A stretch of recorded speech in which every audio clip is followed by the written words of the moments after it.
జూబ్లీహిల్స్ ఉప ఎన్నికల నామినేషన్ ప్రక్రియ మరికొద్ది రోజుల్లో ముగియనున్న సందర్భంగా బీజేపీ అభ్యర్థిని ఆ పార్టీ అధిష్టానం ప్రకటించింది. హైదరాబాద్ సెంట్రల్ జిల్లా అధ్యక్షుడిగా ఉన్నటువంటి లంకల దీపక్ రెడ్డిని బరిలోకి దించాలని నిర్ణయించింది. ఈ మేరకు దీపక్ రెడ్డి పేరును ఫైనల్ చేస్తూ కేంద్ర ఎన్నికల కమిటీ ఉత్తర్వులు జారీ చేసింది. బై ఎలక్షన్ లో పోటీ చేస్తామంటూ ఆశావాహులు అనేక మంది ముందుకు వచ్చారు. దీంతో ముగ్గురి పేర్లు జాబితాను తెలంగాణ పార్టీ రాష్ట్ర అధ్యక్షుడు రామచంద్రరావు న్యూఢిల్లీ పంపించారు.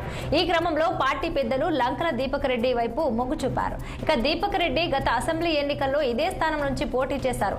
ఆయన ఎన్నికల్లో సుమారు 25,000 ఓట్లు సాధించి 3వ స్థానంలో నిలిచారు. ఈ సమీకరణాలన్నీ పరిగణలోనికి తీసుకున్న బీజేపీ అగ్రనాయకత్వం లంకల దీపక్ రెడ్డికి మరోసారి అవకాశం కల్పించినట్లు సమాచారం.